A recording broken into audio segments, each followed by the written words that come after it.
CM Revanth Reddy challenge ను కేటీఆర్ స్వాగతించాలి కానీ వక్రీకరించడం మంచిది కాదని ఎమ్మెల్యే దానం నాగేందర్ అన్నారు. జూబ్లీహిల్స్ ఉప ఎన్నికల్లో ఖచ్చితంగా గెలుస్తామని ధీమా వ్యక్తం చేశారు. బీజేపీ అంతర్గత సమస్యలు పరిష్కరించుకుంటే మంచిదని సూచించారు. చాలా మంది బీజేపీ బీసీ నేతలు రాష్ట్ర అధ్యక్ష పదవి కోసం ప్రయత్నం చేసినా ఓసీకి ఇచ్చారన్నారు. బీజేపీ నేతలు ఇంకా ఊహల్లోనే ఉన్నారని సెటైర్లు వేశారు. కేంద్ర మంత్రి కిషన్ రెడ్డి సికింద్రాబాద్ కు ఏం చేశారో తెలపాలని ప్రశ్నించారు. స్వీకరించి వేదిక ఏదైనా సరే మీరు చెప్పమని చెప్పారు.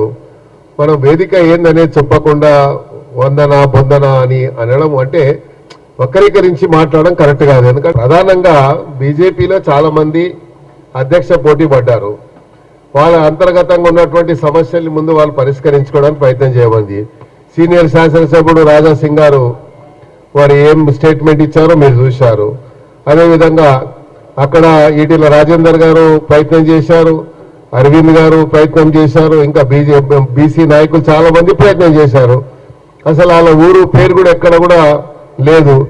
కానీ ఈయనకు వచ్చిన దాన్ని మేము బాధపడతలేము, లేకుంటే ఎందుకు ఇచ్చినారని మేము అడుగుతలేము. ఎందుకంటే వాళ్ళ పార్టీ యొక్క అంతర్గత విషయం కాబట్టి వాళ్ళ పార్టీ నిర్ణయాన్ని ఆ పార్టీ నిర్ణయం తీసుకుంది, చేసింది. కానీ ఈయన ఛాలెంజ్ చేసినప్పుడు ఏంది కొత్తగా? ఈయన ఛాలెంజ్ చేసిన ముందు ఏం చేయాలంటే ముందు పార్టీ నుంచి అక్కడ పర్మిషన్ తీసుకొని రావాలి. వచ్చి నేను రిజైన్ చేస్తున్నాను, మీరు ఎవరికైనా బీసీకి ఇవ్వండి అని మీరు బీసీకి ఇచ్చిన తర్వాత అప్పుడు ఛాలెంజ్ చేస్తుంటే దానికి ఒక శాంటిటీ ఉంటుంది, దానికి ఒక వాల్యూ ఉంటుంది.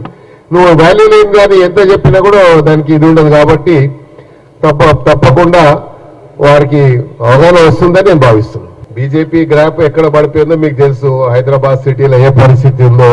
ఇప్పుడు కిషన్ రెడ్డి గారు మంత్రిగా ఉండి ఏమి చేశాడు, ఆ నియోజకవర్గానికి ఏం చేశాడు? స్టేట్ గురించి నేను మాట్లాడాను. స్టేట్ గురించి ఎన్ని మాట్లాడినా లెక్కలు ఏదో చెప్తా ఉంటాడు. దానికి ఎక్కడ లెక్కలు ఆయన ఇచ్చిన లెక్కలకి ఎక్కడ పొంతన ఉండదు. మరి అంకెలు చెప్పుడు కాదు, ఇచ్చిన అంకెలు ఎక్కడ ఎంత ఇచ్చారో చెప్పాలి. ఇప్పుడు అందుకే జూబ్లీహిల్స్ ఇట్లా కూడా గెలిచేస్తాం మేము.